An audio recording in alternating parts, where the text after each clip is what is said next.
I am Nicole. I was talking with my best friend Candace when this happened. Yo! Who? I've come to hang out. That's how Abby, my sister-in-law, entered the living room. Surprised, I asked Abby. Abby? How did you get in? I used the spare key. Why? Abby didn't seem to feel guilty at all. So, I asked her in an angry tone, why do you have the spare key? Why? Because I made it. Can't you understand something so simple?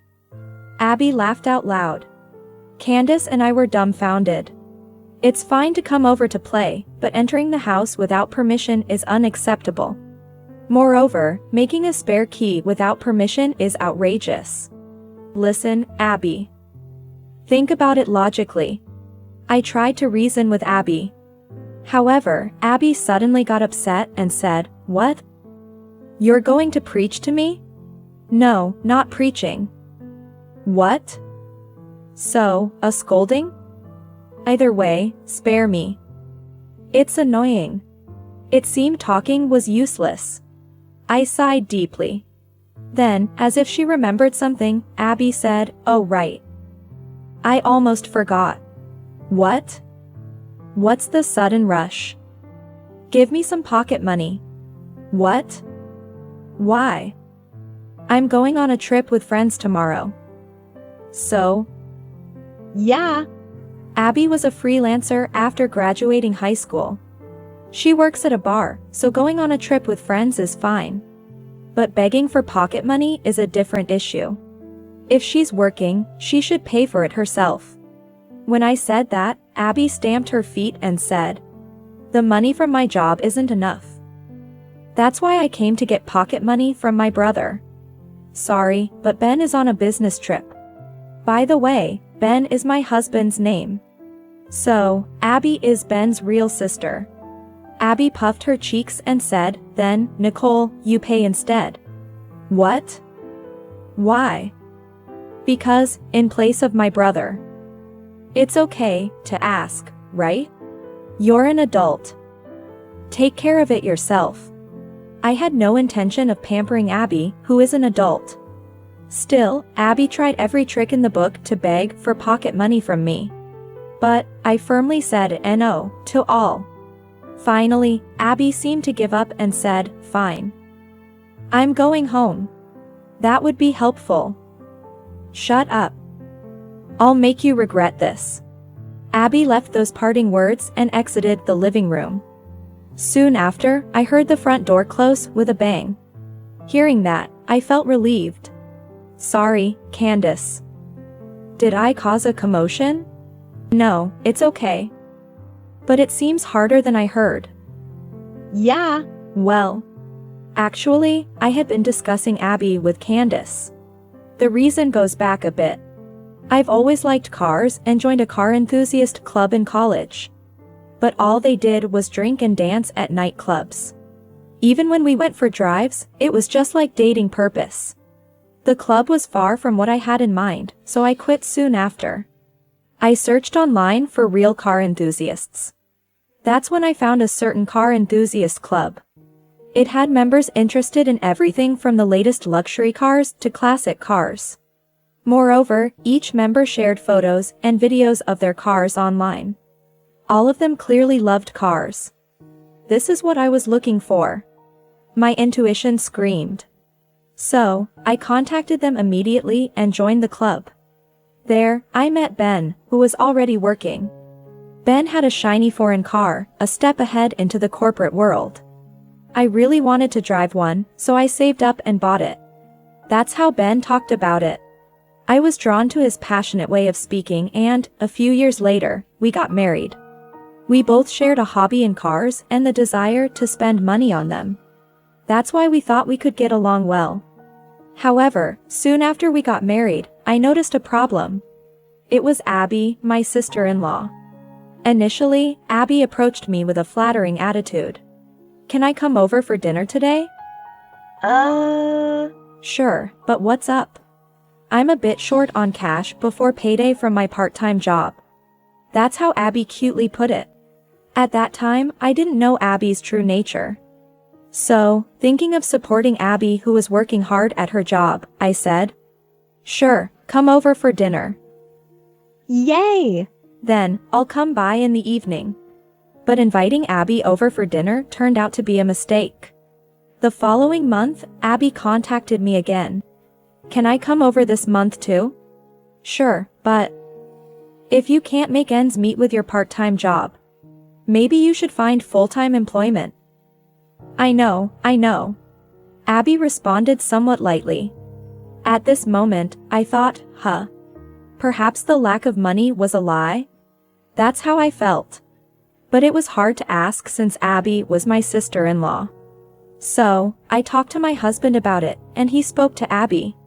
Then, pretending to cry, Abby said, "It's not a lie." Doesn't brother believe me? I guess you're right. It was wrong of me to doubt. You're mean, brother. Sorry. It's just that Nicole was so suspicious. Geez. Nicole is terrible. Abby pretended to be angry. At that moment, I clearly understood. This girl is the type that other women dislike. However, she seems to be liked by many men. I was troubled. With a husband so lenient towards his sister, there was no way he would dislike her. If anything, if I complained, it would likely lead to him scolding me instead. This is a formidable opponent. Moreover, the opponent is my sister-in-law. It's not a relationship where you can easily cut ties or distance yourself. Anyway, I need to be cautious. From that day on, I became wary of Abby. But because my husband was lenient with her, Abby became increasingly bold. Her polite tone turned into a casual one, and she started to enter our house without hesitation. Initially, she came over once a month, but it soon turned into twice a month. And now she comes 2 or 3 times a week. Moreover, every time she visits, she begs my husband for pocket money. Naturally, my husband, grinning foolishly, gives in and hands over the money. Unable to stay silent any longer, I spoke to my husband when Abby was not around. "Please, don't spoil Abby. She's an adult." "What's the matter? Are you jealous?" "That's not it. Spoiling her means she'll always depend on us, right? So what? What's wrong with a sister depending on her brother? That's not the point. It's about being able to do things on her own. That's what we're talking about." "That's nonsense." My husband laughed, holding his stomach. I got frustrated. "She's coming over to eat, isn't she? That means she can't manage her life, right?" Well, that's... Anyway, there's a difference between caring and spoiling. If she can't live on her own, it'll be trouble for Abby. After saying that, my husband turned away with a pout, like a sulking child. But if this could reduce Abby's visits, then it was worth scolding my husband. That's what I thought, but there was no change in Abby's attitude or behavior. Needless to say, I saw my husband trying to gently advise Abby. However, it seemed to have no effect on her. Instead, Abby's behavior became even more presumptuous. Especially troubling were her daytime visits. I quit my job when we got married. But doing nothing was boring, and I wanted to earn at least my own pocket money if possible. So, I started working from home writing columns. It didn't pay as much as my office job, but I was making enough for some pocket money. I was enjoying my work. However, being at home during the day worked out well for Abby. She would come to my house in her free time, shouting at the entrance. Yo! "Who? I've come to play, open up." Obviously, I couldn't just ignore her because it would disturb the neighbors. When I went out to her, Abby, with a grin, would say, "I've come to play. Let me in for a bit." Impossible. "I'm working right now." Working? Working from home is like a part-time job, right? Just slack off a bit. I was dumbfounded by what she said. But it seemed Abby was serious. Oblivious to my astonishment, she persisted. "Come on, let me in. I'm thirsty, give me some juice or something. Alright, just this once. And like that, she'd barge into my house. She'd rummage through the fridge and even disrupt my work. When I thought she had finally left, I'd noticed some of my things were missing. Again.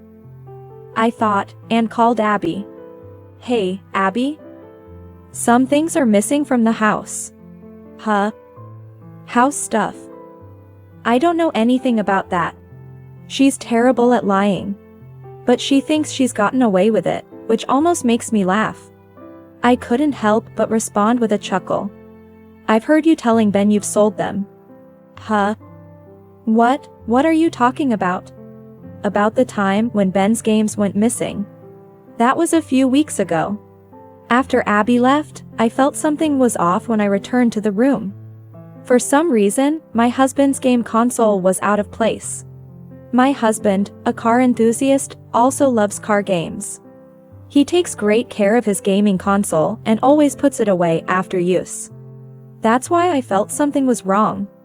When I checked the console, I noticed that a game my husband cherished was missing.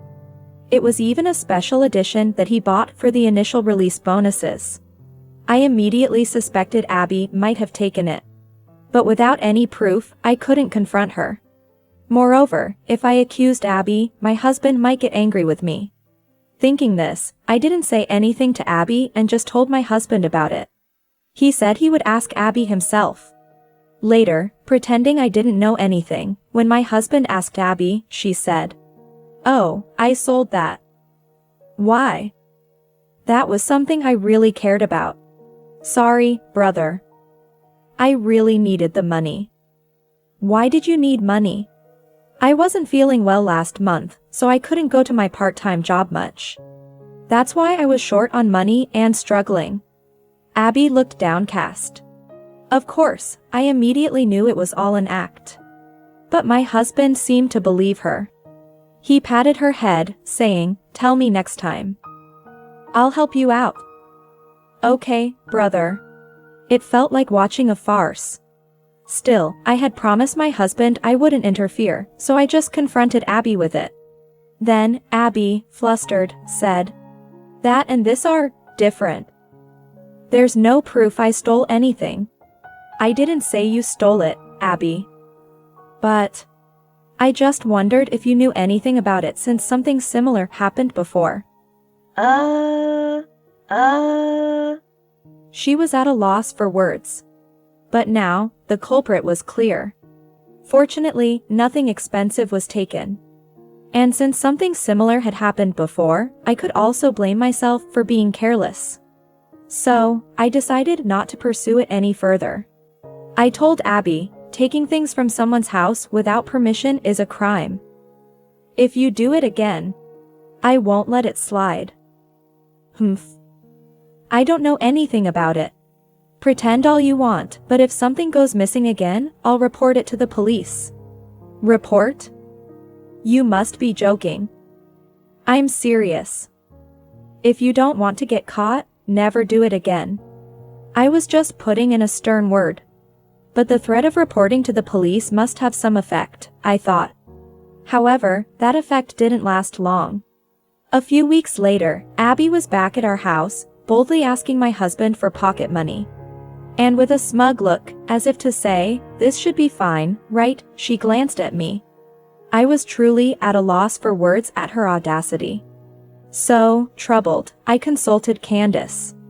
That's why Candace, who was off today, came over to my house. With a sigh, I asked Candace, "So, what do you think of Abby after seeing her in action?" Well, it didn't seem like she has a habit of stealing or anything like that. Then what? I think she's just being spoiled.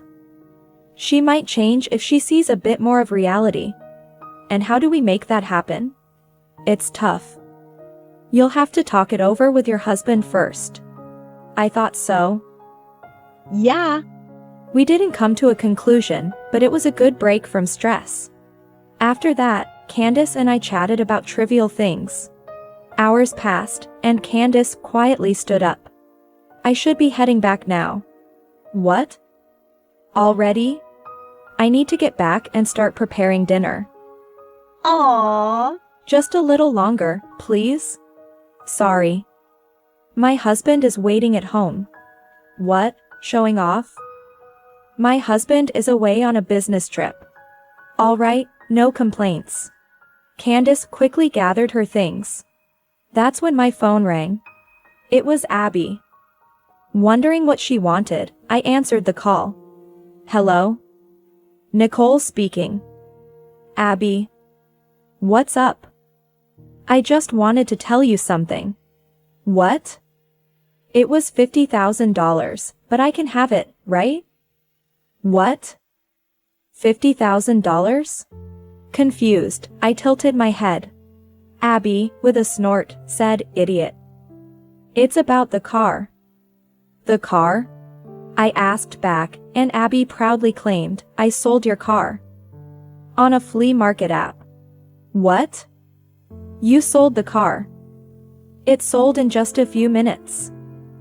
For $50,000. I couldn't understand what she was talking about. But regardless, Abby continued. I'm about to hand it over, so I can have all of the $50,000, right? Wait.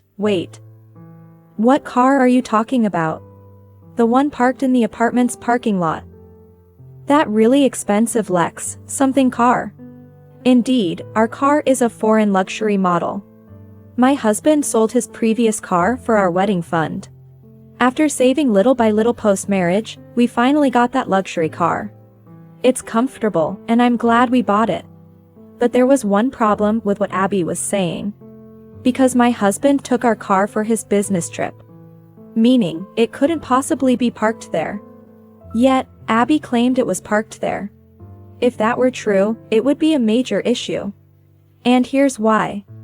I overheard a bit, but the car in Nicole's parking spot, isn't that mine? Candace said with a tense face. I nodded silently.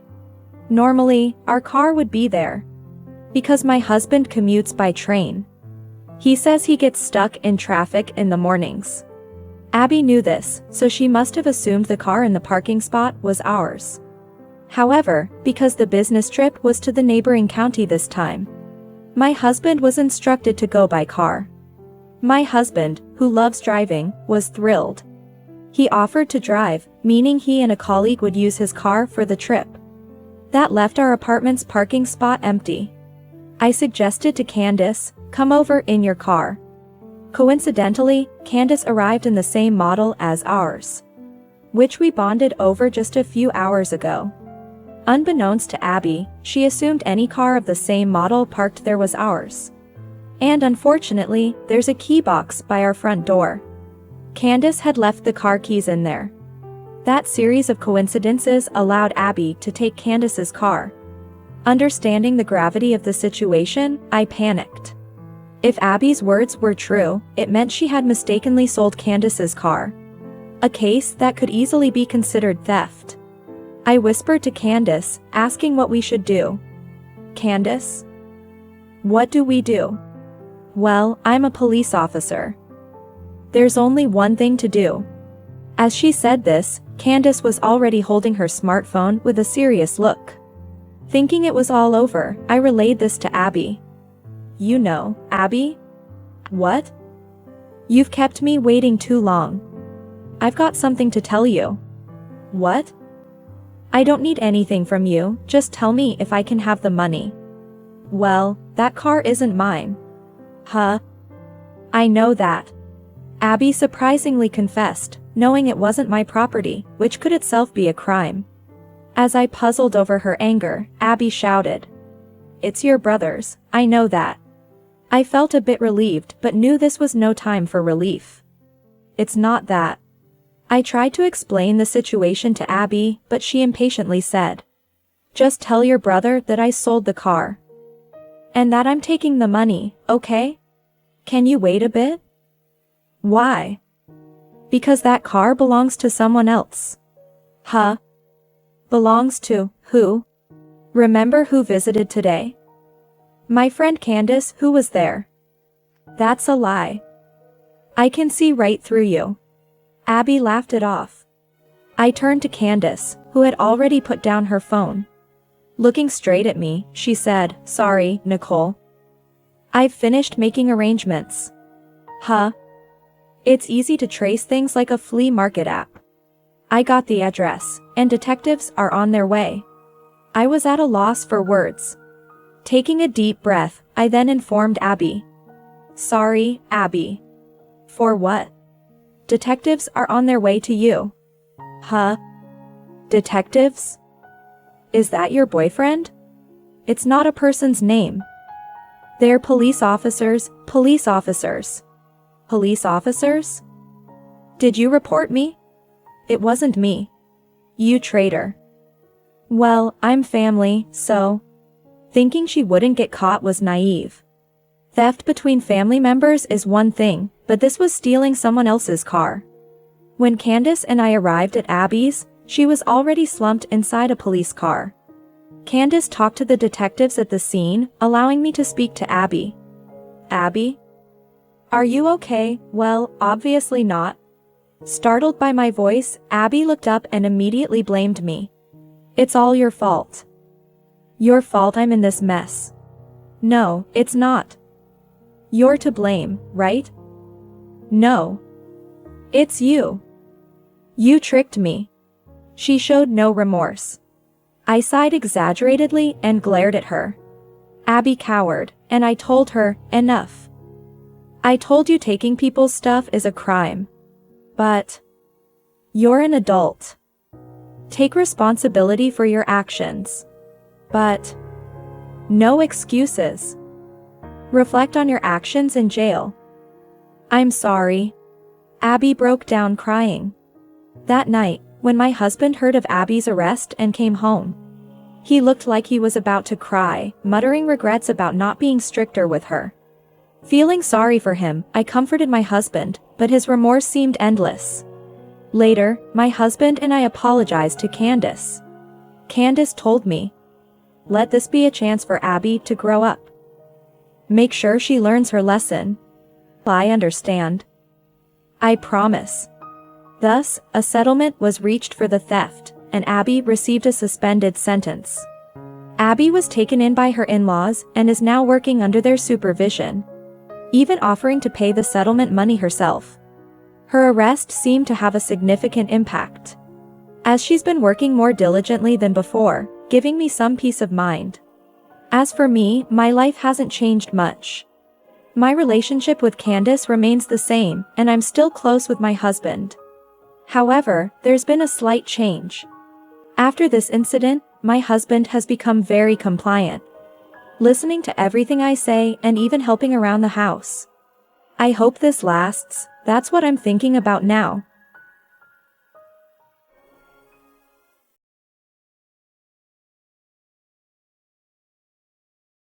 We have no money in this house because there's an unemployed person here. Susan spat out, glaring at me. Keith and his father were shocked by her words, but Susan's anger only grew more intense. It's because we have one freeloader here, that's why we have no money. Do you even realize being a housewife is just being unemployed? Susan continued to attack me. More than feeling sad or angry, I was just fed up with her. A year had passed since I started living with my in-laws, and Susan had repeatedly called me unemployed. She just couldn't stand me being a stay-at-home wife. But today, Susan seemed even more persistent in her insults, probably upset about something that happened outside. Then, she dropped a bombshell. You're not worthy of our precious son, Keith. An unemployed person like you should just leave. Keith and his father, James, were shocked, not expecting Susan to go as far as telling me to leave. As they were about to yell at her, I cheerfully responded to Susan. With pleasure. With a smile like a bar waitress, I told her, and Susan just stood there with a blank expression, saying, huh? Keith and James were also showing faces of utter astonishment. I then immediately began preparing to leave the house. And I prepared the divorce papers and had Keith sign them. Susan, I will submit this divorce papers to the city office. So, goodbye. After saying this and leaving my in-laws' home, I could hear Susan's loud laughter from inside the house. Imagining what would come next, a smile crept over my face. You're mistaken if you think things will go your way. Muttering this, I started walking away. My name is Rachel. I'm 30 years old. Ever since I was young, I loved movies and dramas, so after graduating from high school, I entered a vocational school for film and video. There, I learned video editing skills, and after graduation, I managed to get a job at an advertising agency. The work was challenging, but I enjoyed every day. One day, through my job, I met my now husband, Keith. Keith, 2 years my senior, was a man with an easygoing charm. He loved cameras and was knowledgeable about video editing, so we hit it off immediately. Without any formal proposals, we naturally progressed from good friends to lovers. After several years of smooth dating, one day, Keith looked at me more seriously than I had ever seen before. Rachel, I've decided to go back to my hometown and start my own business as a photographer. Really? You've decided to go independent? Keith had mentioned before that he wanted to return to his hometown and start his own business. Yeah. And, Rachel, I want you to come with me. I mean, I want you to marry me. Keith's serious gaze wavered slightly with anxiety. Of course. I'd be happy to. I replied with a big smile. Keith's hometown was a bullet train ride away, so I would have to quit my job at the company where I was working. Although I felt sad about leaving my job, my desire to support Keith in his independence was stronger. Above all, I understood that being with Keith was my greatest happiness. Thus, Keith and I got married, and I left my job to become a full-time housewife. Keith started his career as a freelance photographer, working hard every day. We rented an apartment near his parents' home and started saving money for our future home, leading a modest yet peaceful life. However, it wasn't long before Susan proposed that we live with them. Susan said with a smile, "Hey, Rachel, Keith, you two are saving up to build your own home, right? Then why not live with us? It would save on rent. There's no need for you two to live in an apartment by yourselves. Come stay with us," Susan said with a smile. Since we had a reasonably good relationship with my in-laws, Susan's offer was appealing. However, the idea of living together permanently was daunting, and I couldn't immediately agree. I had heard stories of cohabitation gone wrong from a friend who moved in with her in-laws right after marriage and ended up divorcing due to conflicts. That made me hesitant about Susan's proposal. The offer is, well, appreciated. But we're still newlyweds, and moving in together right away seems a bit much. Plus, you and Dad are still healthy, so there's no need for care. There's no reason for us to live together. Keith, sensing my feelings, gently declined. But Susan didn't back down and continued to bring up the topic of living together. Living together would make every day so much fun. I dream about it every night. A dream where the four of us are happily sharing meals. When will it become a reality? Come on, let's live together soon. Fulfill my dream. Being told this repeatedly made me feel guilty for constantly refusing, and eventually, we agreed to live together. Susan's eyes sparkled with joy, and she was very happy. Oh, really? I'm so happy. Let's get along well, Rachel. We'll share the household chores and help each other. Please, the pleasure is all mine. Seeing how happy Susan was, I felt good about our decision to live together. After we agreed to move in, Susan often called, seemingly unable to wait for us to start living together. Your room will be on the second floor, in the corner. It gets great sunlight and is just perfect. I've cleaned it thoroughly for you. Wow, thank you so much. In the time leading up to our living together, Susan was very kind to me, which gradually eased my anxieties. However, one thing that bothered me was how much Susan adored Keith. It's normal for a mother to love her son, but sometimes I felt she was a bit too overprotective. Hey Rachel, what's for dinner tonight? Keith works hard every day, so make sure he eats something nutritious. But it can't be all meat, remember? Balanced meals. Make sure you're properly supporting Keith. So, what's the menu for tonight? Tell me quickly. Being bombarded like this made me slightly uncomfortable. Moreover, Susan frequently expressed her desire to live with Keith, saying, "Oh, how I wish I could live with Keith soon." It seemed to me that Susan wanted to live with Keith more than with everyone together. However, I told myself that it was natural for a mother to want to be with her son and tried not to dwell on it too much. Besides, I had no other particular concerns about Susan, so I focused on preparing for the move. And so, we started living with my in-laws as planned.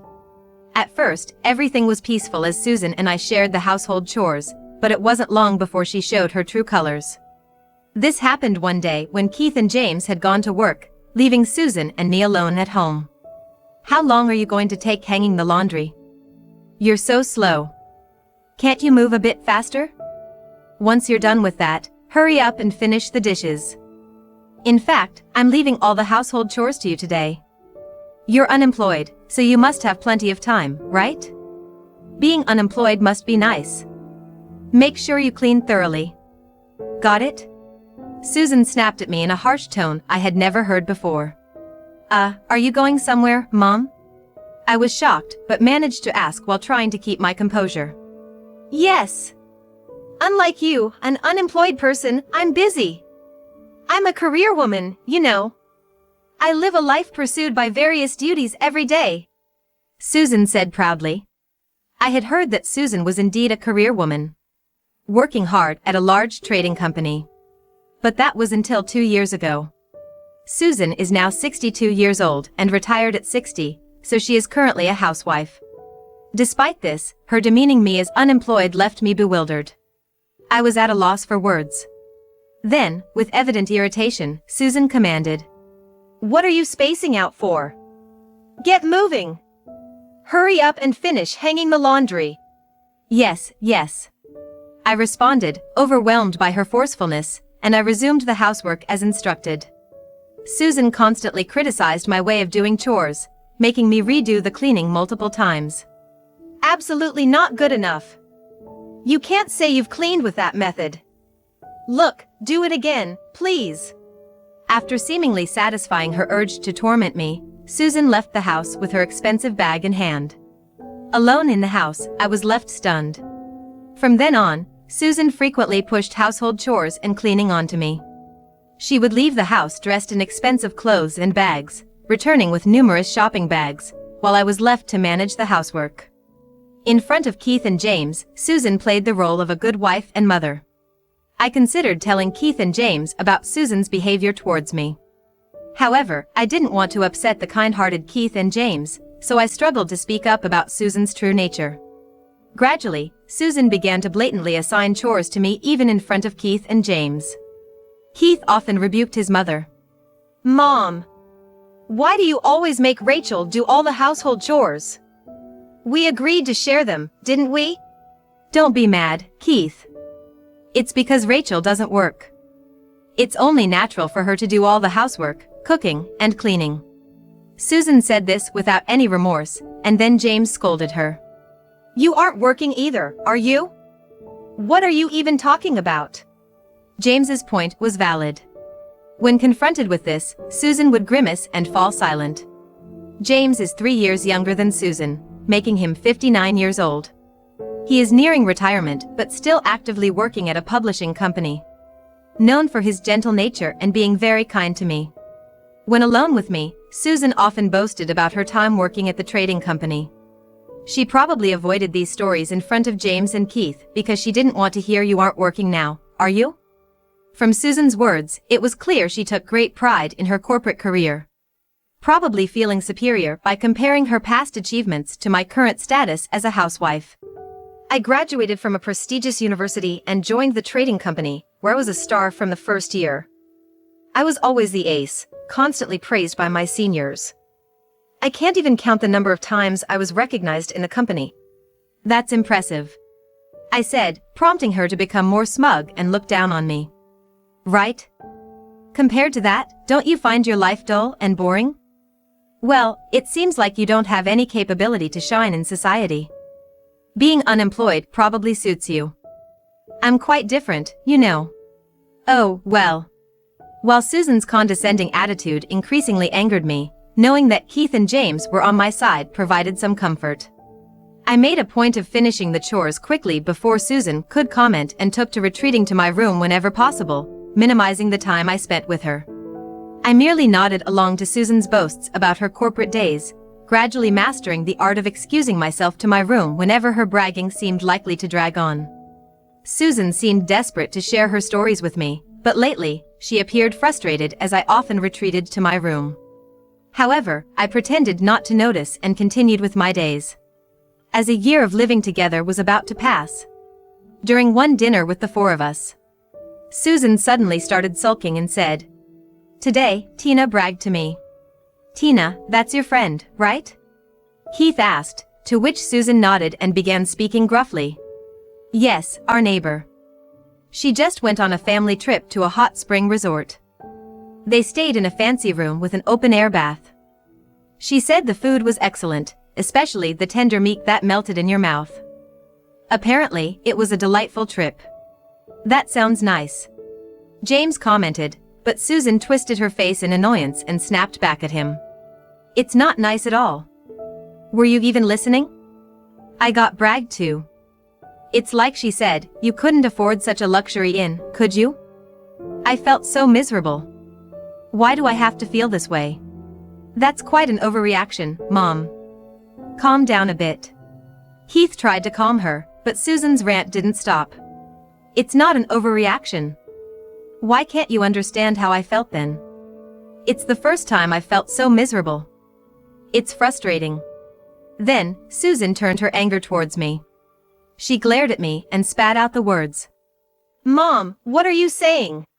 Heath immediately intervened, but Susan's anger only escalated. "We're broke because there's a freeloader here. You haven't said a word, but you know it's about you, right? Why don't you say something? Don't you realize being a housewife is just being unemployed?" Susan kept blaming me, but I was honestly fed up. Angered by her hypocrisy of criticizing me for being unemployed while she was in the same situation. I couldn't hold back and retorted, "Susan, you're unemployed now too, aren't you?" "What?" She was wide-eyed, clearly not expecting me to talk back. And her face turned red as she screamed at me. "You are not worthy of our dear Keith. The unemployed should just leave." While Keith and James scolded Susan, I loudly declared, "With pleasure." With a smile like a bar hostess, I made my announcement, leaving Susan dumbfounded. Heath and James were also in shock. I then quickly cleared my own dishes, finished washing up, and started preparing to leave the house. Seeing this, Susan said mockingly, "So you're really leaving? Ah, what a relief. Divorcing such a wife is the right decision, Keith. Mom, enough is enough." Keith was furious, scolding Susan. James was saying, "Apologize to Rachel right away," but Susan just sulked and never apologized to me. Without speaking to anyone, I silently packed my things into my suitcase. Keith watched me anxiously. Amidst this, Susan, oblivious to the tension, demanded, "Hey! You're only washing your own dishes. Take ours too and do the washing up."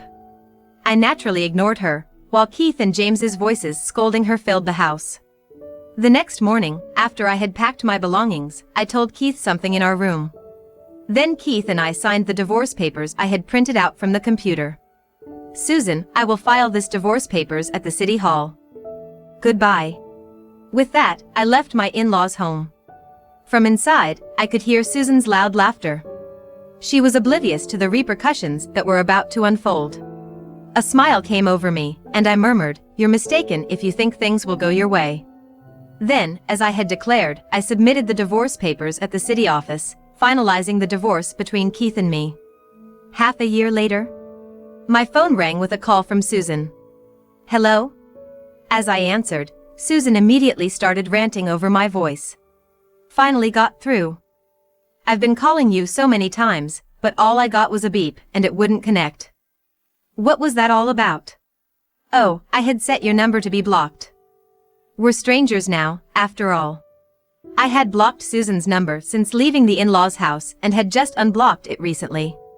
I was slightly surprised that Susan called right after I unblocked her number. Blocked calls.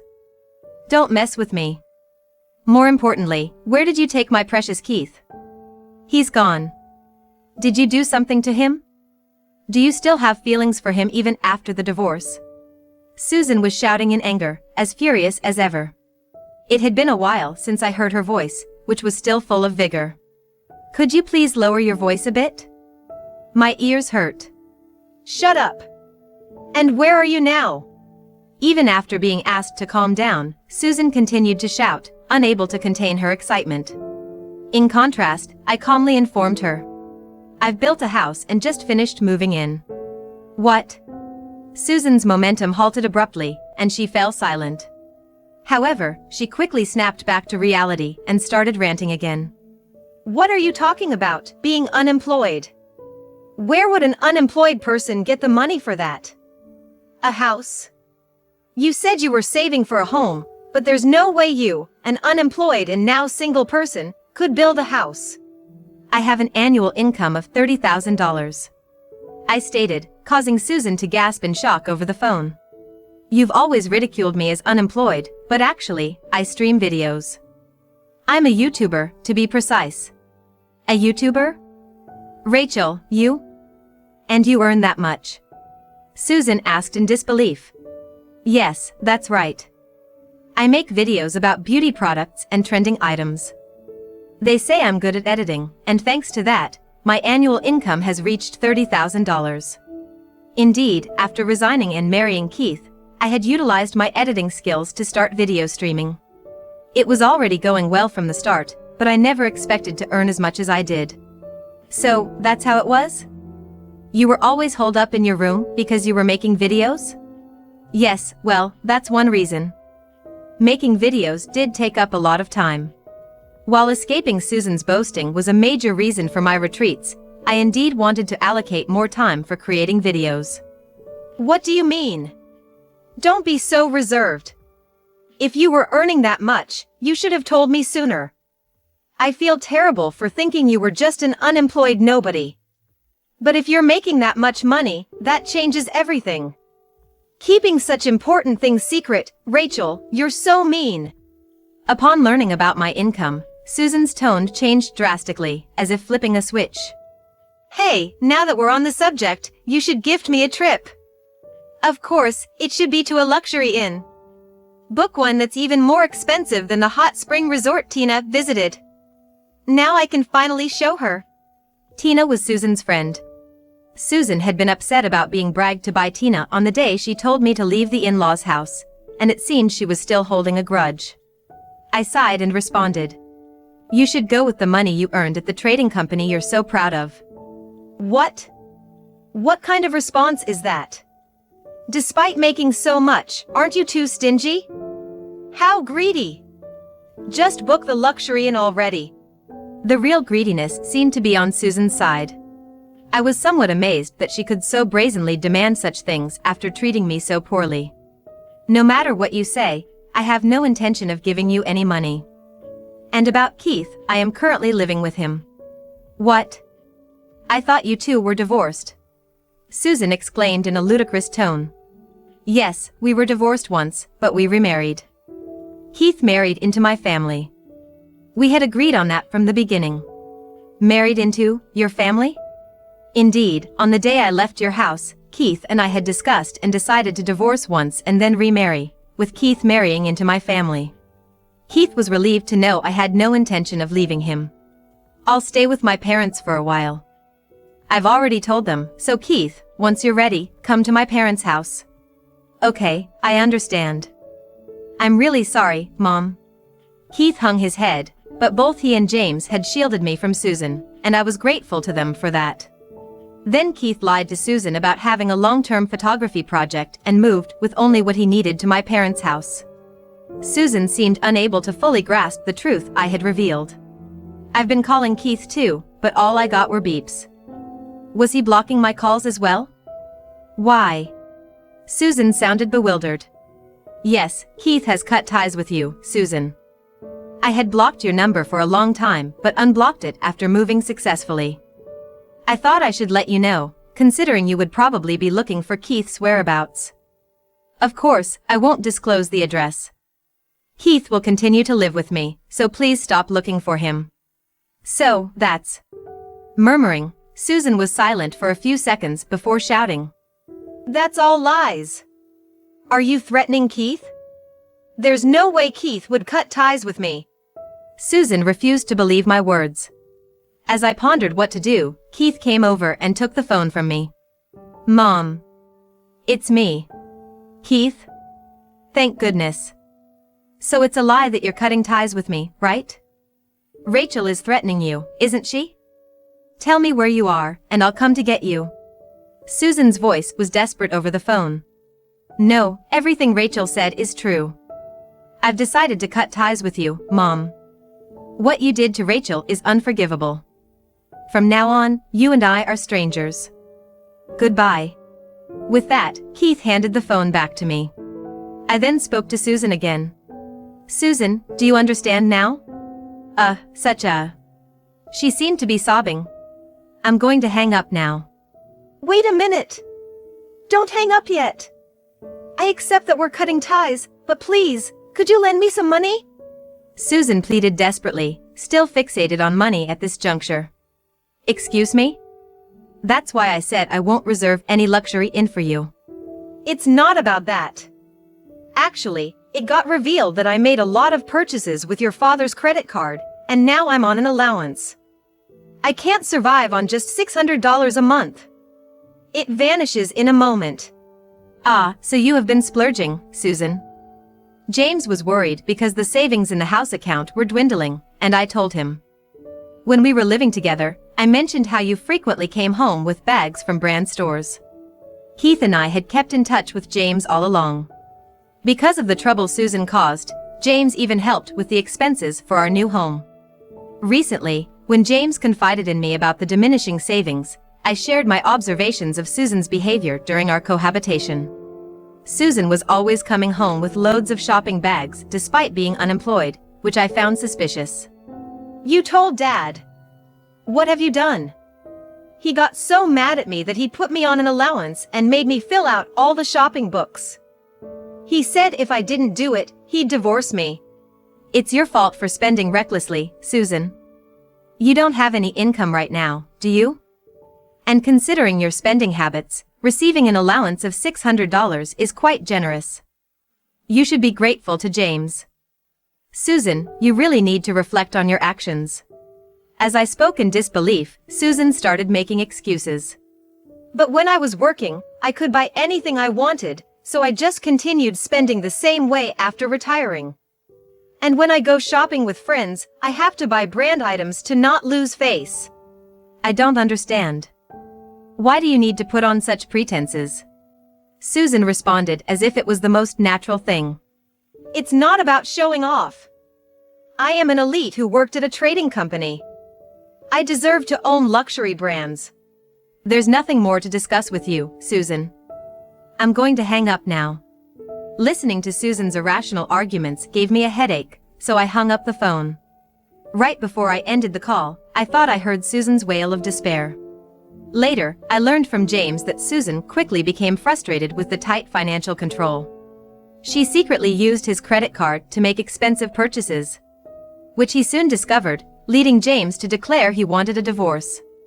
Despite Susan's tearful pleas, James's decision was firm, and he did not waver from his intention to divorce. Forced to accept the inevitable, Susan was kicked out and moved into a cheap apartment. Since then, she reluctantly started working part-time to cover living expenses, struggling to deal with having much younger bosses, which was a significant source of stress for her prideful nature. Since then, Susan has called me numerous times, begging for money and complaining about her part-time job. Listen, Rachel. That younger female boss criticizes everything I do, even though I think it's helpful. She tells me not to bother with extra stuff. Can you believe that? How can she speak to me, an elite, like that? Could you please stop calling me? We're strangers now.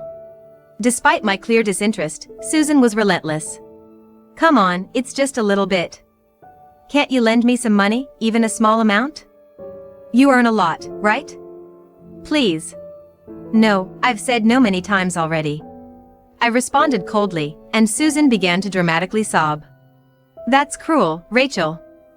I hate living like this. How did it come to this? I planned to have a relaxed and elegant retirement. My life is a mess. Oh. It's all due to your own actions, Susan. If you don't realize that, I don't think your life will ever get better. Please don't call me again. After saying this, I hung up the phone and blocked Susan's number again. Since then, I haven't known what's become of Susan, but I hope she's taken some time to reflect on her actions. Meanwhile, thanks to the success of my video streaming, Keith and I started an advertising company together.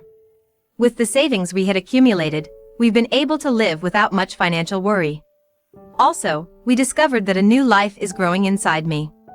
Blessed by James and our families, Keith and I are eagerly awaiting the arrival of our little one.